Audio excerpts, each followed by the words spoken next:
pessoal, sejam muito bem-vindos ao canal Geriatria com Miola. Aqui a gente aprimora o conhecimento de vocês sobre as demências para que vocês tenham mais confiança e paciência para cuidar do paciente ou do familiar de vocês. Meu nome é Vinícius Miola, eu sou médico geriatra e hoje eu vou falar um pouquinho sobre a agressividade nos pacientes com demência. Antes disso, não se esqueça de curtir, comentar e compartilhar esse vídeo com quem você acha que precisa, se inscrever no nosso canal e também nos seguir nas nossas outras plataformas, @Geriatria com Miola no Instagram e Geriatria com Miola também no YouTube, beleza? Então hoje eu vou falar um pouco sobre agressividade, né? Um dos sintomas talvez quase universais no paciente com demência, né? A gente acaba com a evolução da doença, tendo que a maior parte dos pacientes vai passar em algum momento por algum grau de agressividade e agitação. É muito difícil ter um paciente com demência que não tenha esse comportamento em nenhum momento. Mas por que isso acontece, doutor?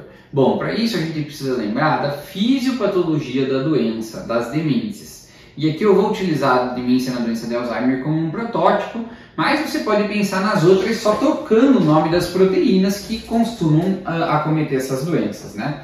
Então, quando a gente fala de demência na doença de Alzheimer, a gente sabe que a doença de Alzheimer é uma doença que começa muitos anos antes dos sintomas cognitivos, né? Então, a deposição da proteína beta-amiloide, que é a principal, né, e que se deposita primeiro lá no cérebro, ela vai acontecendo 20, 30 anos antes do paciente começar a ter sintoma.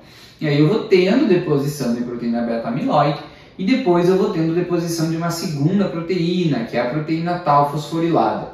Quando eu tenho a deposição dessas duas proteínas, ainda num período que eu não tenho sintoma, eu vou começar a ter o que a gente chama de neurodegeneração. Ou seja, a deposição dessas duas proteínas juntas vai fazer com que o meu cérebro comece a sofrer danos que nesse caso vão ser irreversíveis, né? Então a deposição dessas duas proteínas e a inflamação que ela causa no cérebro, né? Elas vão se juntando, causando o que a gente chama de emaranhados neurofibrilares, né? Então, como se elas fizessem, vamos supor ali, grandes depósitos dessas proteínas que vão machucando aquele cérebro onde elas estão se depositando e causando uma lesão no neurônio, né? Que quanto mais eu vou depositando essas proteínas e mais eu vou causando essa neurodegeneração, mais eu vou causando uma perda, né, da função desse neurônio. E aí é claro que isso acontecendo durante muitos anos e ao longo do tempo, isso vai causar lesão cerebral que depois vai culminar com os sintomas do meu paciente, certo? Numa fase inicial, obviamente, eu tenho uma capacidade cognitiva ainda maior, uma capacidade cerebral ainda mais robusta, né? E aí o meu paciente ele ainda não tem tanto sintoma comportamental. Então, na fase leve das demências, a gente já comentou isso em outros vídeos, o paciente tem mais sintomas da própria demência. Então, se ele tem a doença de Alzheimer, ele tem mais esquecimentos, mais dificuldade para algumas atividades do dia a dia.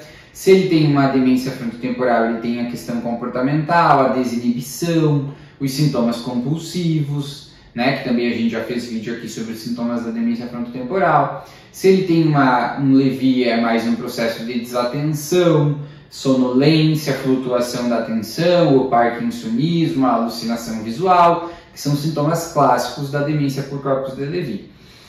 Conforme a demência vai avançando, especialmente a partir do momento em que eu entro nesse estágio de síndrome demencial, eu vou tendo mais neurodegeneração, mais lesão neuronal, né? E os meus neurônios vão cada vez mais sendo destruídos, né? Não necessariamente destruídos, mas sendo danificados, e esse dano vai causando maior perda de função cerebral. E aí essa perda de função cerebral vai aumentando ao longo do tempo com a evolução da doença. E aí, geralmente, e isso é um dos grandes marcos, né? A partir do momento em que eu estou chegando na transição da fase leve para a fase moderada, é que aí eu tive uma neurodegeneração tão importante do meu cérebro, e também em alguns lugares mais específicos, como no lobo frontal, que acabam levando o meu paciente a ficar mais agitado e a ficar mais agressivo. E é a partir desse momento que essa neurodegeneração acaba levando a esses sintomas comportamentais. Então, é quase que universal por esse processo fisiopatológico que eu expliquei. O paciente ele passar por alguns momentos de agitação e agressividade. É muito, muito raro encontrar um paciente que é 100% tranquilo e que em nenhum momento ele não tem alguma agitação, seja só no banho, em que ele não quer tomar banho e aí ele pode tentar bater, pode tentar machucar alguém, seja na hora de escovar os dentes, seja na hora de tentar trocar de roupa, seja em outros momentos, seja à noite não dormindo bem, seja perambulando na casa, seja síndrome do pôr do sol. Mesmo os pacientes mais tranquilos vão ter algum grau de agitação e agressividade, e isso é normal da doença. Então é sempre importante que vocês entendam isso, para que vocês possam tentar utilizar as várias terapias não farmacológicas que a gente comenta com vocês aqui sempre, e que são muito importantes para tentar não utilizar medicação nesses momentos. Porque tem pacientes que têm algum grau de agitação e agressividade, mas é leve, você consegue controlar, né? Você consegue usar terapias não farmacológicas, a música, a boneca, o pet, outras medidas, tirar ele de casa, distrair, e aí você acaba não precisando utilizar remédio para tratar a agitação e agressividade.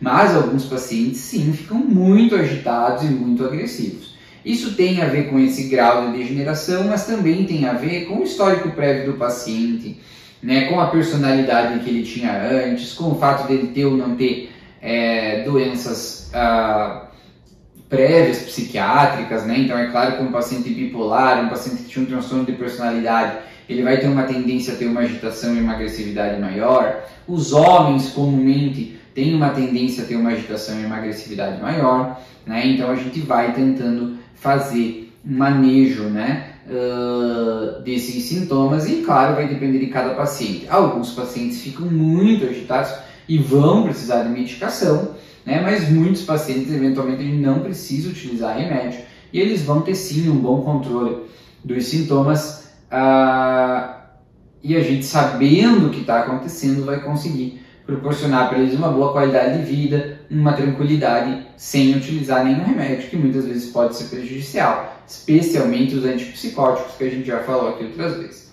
Beleza?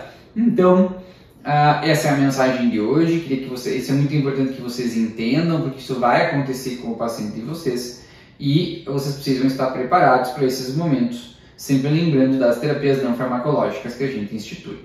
Feito?